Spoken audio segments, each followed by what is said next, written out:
নমস্কার, আমার নাম সমর্পিতা ভাদুরী।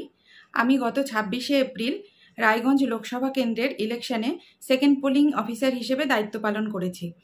প্রথমেই রাম দাস স্যারকে অসংখ্য ধন্যবাদ জানাই যে তার ভিডিওর কারণে, তার ভিডিও দেখে আমাদের মতন অসংখ্য পোলিং অফিসাররা উপকৃত হয়েছেন। আমরা যারা আগে থেকে ভয় পাচ্ছিলাম যে কিভাবে ডিউটি করব, পারবো কি না, তার ভিডিও দেখে আমরা পুঙ্খানুপুঙ্খভাবে সব কিছু জানতে পেরেছি এবং নির্ভুলভাবে ভোট করে বাড়ি ফিরতে পেরেছি। এজন্য স্যারকে অসংখ্য ধন্যবাদ। তো এটা আমার দ্বিতীয় ডিউটি ছিল। আমি এর আগের বিধানসভা ইলেকশনে ডিউটি পালন করেছি, এটা আমার দ্বিতীয় ডিউটি ছিল।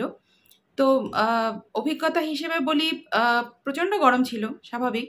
তো ডিসিআরসিতে গিয়ে দেখি সেখানে কুলারের ব্যবস্থা ছিল এবং প্রচুর জল, পানীয় জলের ব্যবস্থা খুব ভালো ছিল। সব জায়গায় জল রাখা ছিল এবং আমাদেরকে জল প্রোভাইড করা হচ্ছিল এবং আমাদের যে সমস্ত জিনিসপত্র দেওয়া হয়েছিল তার সাথে ওআরএসের প্যাকেট দেওয়া হয়েছিল যাতে ডিহাইড্রেশন না হয়। আমার প্রথমে রিজার্ভ ডিউটি পড়েছিল, আমি ওখান থেকে আমাকে ডিউটি ট্যাগ করা হয়েছে এবং আমি চেয়েও ছিলাম যে আমার যেন ডিউটি পড়ে, কারণ রিজার্ভ ডিউটিতে থাকতে হবে অথচ ডিউটি পালন করব না, কাজের অভিজ্ঞতা হবে না, এই জিনিসটা আমার ঠিক ভালো লাগছিল না। তো ডিউটি পেয়ে আমার ভালোই লাগে এবং সবচেয়ে ভালো লাগে যে আমরা যে কয়জন পোলিং অফিসার একসাথে ডিউটি পেয়েছিলাম আমরা সবাই সমান এফিশিয়েন্ট ছিলাম, সমানভাবে একসাথে কাজ করতে পেরেছি, সেজন্য বেশি ভালো লেগেছে।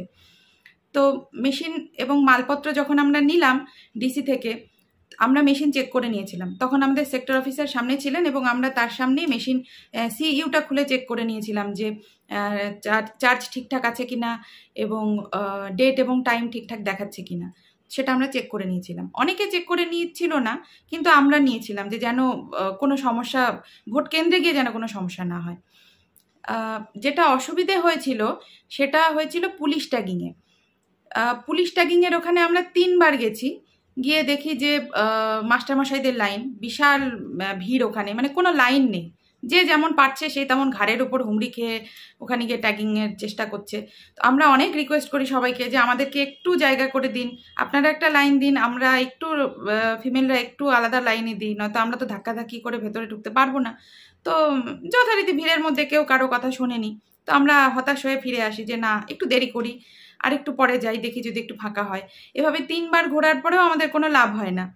তো চতুর্থবারে আমরা গিয়ে যথারীতি একটু চিৎকার চেঁচামেচি করেছি যে আমাদেরকে এভাবে কতক্ষণ আমরা হ্যারাসমেন্ট আমরা ফেস করব, আমাদেরকে একটু অন্তত জায়গা অবধি, টেবিল অবধি পৌঁছতে দেওয়া হোক, নয়তো তো আমরা কতক্ষণ দাঁড়াবো, সন্ধে লেগে যাচ্ছে, তখন অলরেডি 3টে 3:30 বাজে।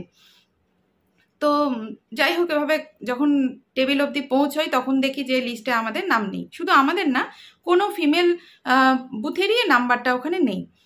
তখন আমরা আবার ফিরে আসি এবং ওখানে এসডিও স্যার ছিলেন, আমি গিয়ে তাকে বলি। তো ওনাকে জানানো মাত্র উনি সাথে সাথে অ্যাকশন নেন এবং উনি ফোন করে শোনেন যে ব্যাপারটা কি হয়েছে, কেন নেই। তো এবং একজনকে দায়িত্ব দেন যে তিনি যেন সাথে সাথে গিয়ে আমাদের ট্যাগিং করিয়ে দেন এবং মোটামুটি 15-20 মিনিটের মধ্যে আমাদের সমস্যার সমাধান হয়ে যায়। আমাদের আলাদা করে ওই ভদ্রলোক নিয়ে গিয়ে আমাদেরকে, যত ফিমেল বুথের যতজন ছিলেন সবাইকে নিয়ে গিয়ে আমাদেরকে পরপর ট্যাগিং করিয়ে দেন। তো তখন আমাদের ভালো লাগে যে না, আমাদের সমস্যাটা চট করে অ্যাড্রেস করা হয়েছে, আমাদের সত্যি আমরা তখন খুব আমরা খুশি হই।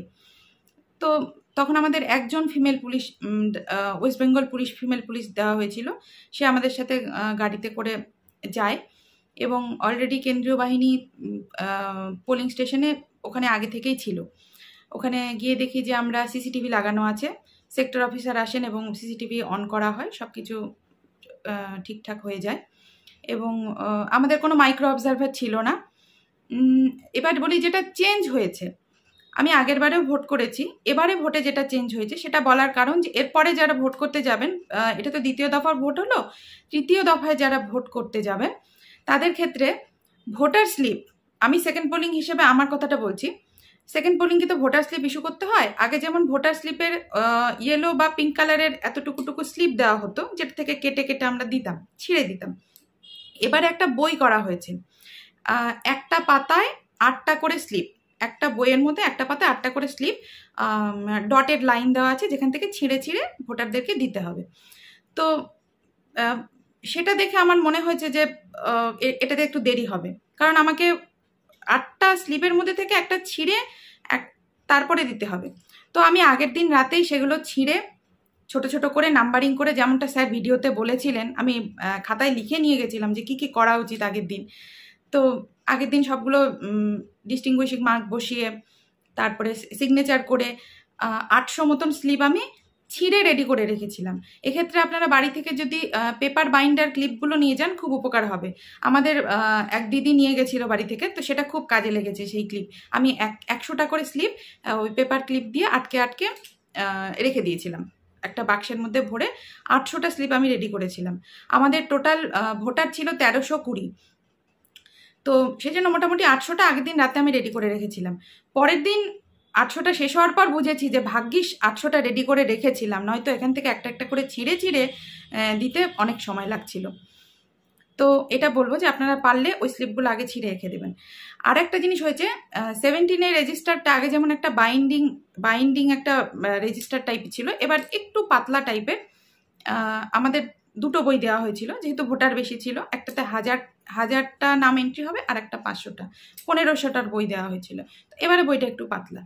আর এবার আমাদের উত্তর দিনাজপুরে যেহেতু ক্যান্ডিডেট বেশি, সেহেতু আমাদের 2টো ব্যালট ইউনিট ছিল। এর আগে তো 2টো ব্যালট ইউনিট কেউ দেখেনি। তো সেক্ষেত্রে ভোটারদের ভোট দিতে অনেকের অসুবিধে হচ্ছিল।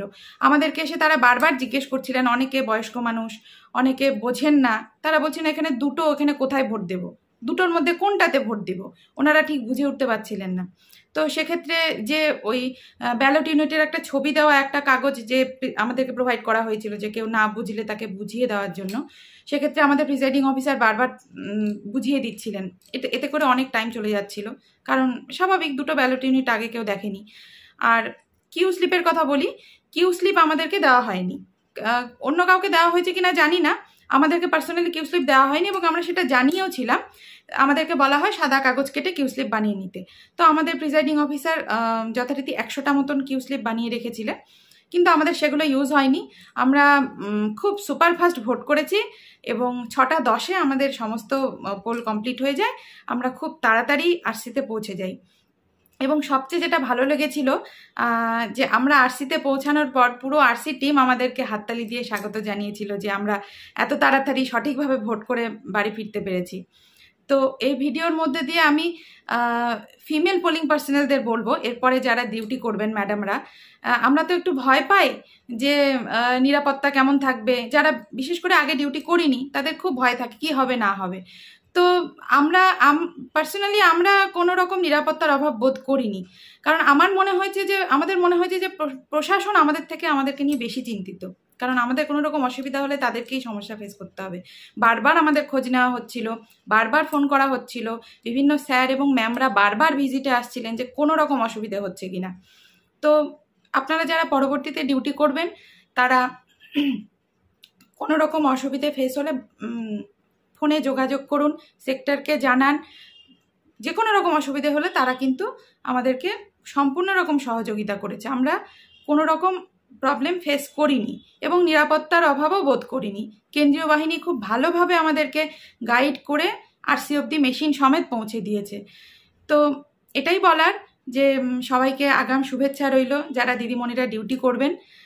আমরা করেছি, আমাদের অভিজ্ঞতা খুব ভালো, আমরা খুব আনন্দও করেছি, নতুন অভিজ্ঞতা হয়েছে আমাদের। সবাই মিলে খুব ভালো কিছু একটা করে দেখানোর একটা আলাদা আনন্দ থাকে। এতদিন ধরে স্যারেরা ডিউটি করছেন, আমরা এখন নতুন নতুন ডিউটি করছি, আমরাও পারি, স্যারেরা শুধু করবেন কেন, আমরাও তাদের সাথে কাজ করতে পারি, এই ভেবে আমাদের খুব আনন্দ পেয়েছি আমরা। তো সবাইকে অসংখ্য ধন্যবাদ এবং আগাম শুভেচ্ছা যারা ডিউটি করবেন। এবং রামদাস স্যারকে আবারও ধন্যবাদ এভাবে আমাদের পাশে থাকার জন্য। আগামীতে আশা করি আবারও আপনি সব সময় প্রত্যেকটা ভোটে আমাদের পুঙ্খানুপুঙ্খভাবে এভাবে গাইড করবেন। ধন্যবাদ সবাইকে।